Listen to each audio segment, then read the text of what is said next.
പരിശുദ്ധ പരമാദിവ്യ കാരുണ്യത്തിന് എന്നേരവും ആരാധനയും സ്തുതിയും പുകഴ്ചയും ഉണ്ടായിരിക്കട്ടെ.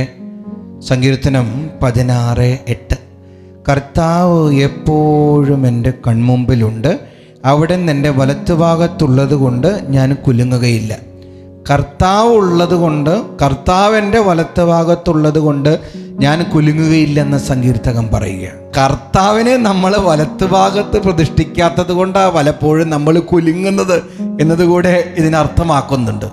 നമ്മളിപ്പോൾ ജീവിതത്തിൽ വല്ലാതെ കലങ്ങുന്നുണ്ടെങ്കിൽ, ജീവിതത്തിൽ വല്ലാതെ തളരുന്നുണ്ടെങ്കിൽ, തകരുന്നുണ്ടെങ്കിൽ കർത്താവിനെ വലത്തുഭാഗത്ത് പ്രതിഷ്ഠിച്ചിട്ടില്ല.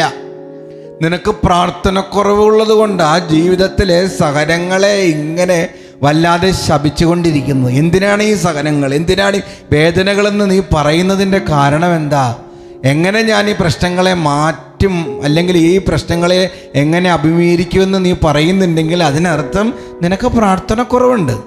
പ്രാർത്ഥിക്കുന്ന മനുഷ്യൻ യഥാർത്ഥത്തിൽ ശക്തനാ. പ്രാർത്ഥനയില്ലാത്തത് കൊണ്ടാണ്.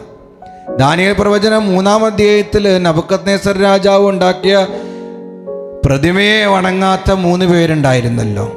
ഷദ്രാഖ്, മെഷാഖ്, അബേദ്നെഗോ. അവർ പ്രാർത്ഥനയുടെ മനുഷ്യരായിരുന്നു. കോംപ്രമൈസ് ഒന്നും ചെയ്തില്ല. തീയിലേക്ക്, ശിക്ഷയായിട്ടുള്ള തീയിലേക്ക് എടുത്ത് എറിഞ്ഞപ്പോഴും അവർ കുലുങ്ങിയില്ല. കാരണം എന്താ? കർത്താവ് അവരുടെ ചങ്കിനകത്തുമുണ്ട്, വലത്തുഭാഗത്തുമുണ്ട്. അതുപോലെ തന്നെ സംഭവിച്ചു. 4-ാമനായി ദൈവദൂതൻ ഇറങ്ങി വരികയാണ്.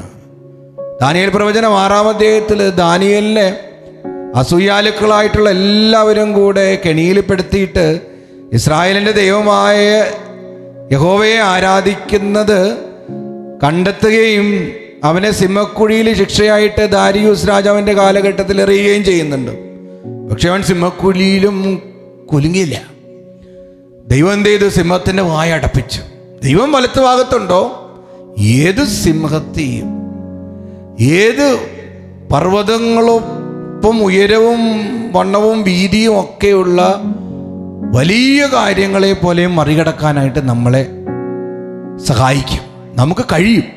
ഇപ്പം കർത്താവിനെ നമ്മുടെ വലത്തുഭാഗത്ത് ചേർത്ത് പിടിക്കണം. ഇന്ന് നിൻ്റെ എല്ലാ യാത്രകളിലും, നിൻ്റെ ജോലിയിലും, നിൻ്റെ ബിസിനസ്സിലും, നീ കണ്ടുമുട്ടുന്ന വ്യക്തികളിലും എല്ലാം ചെയ്യുമ്പോൾ കർത്താവിനെ വലത്തുഭാഗത്ത് നിർത്തിക്കോ.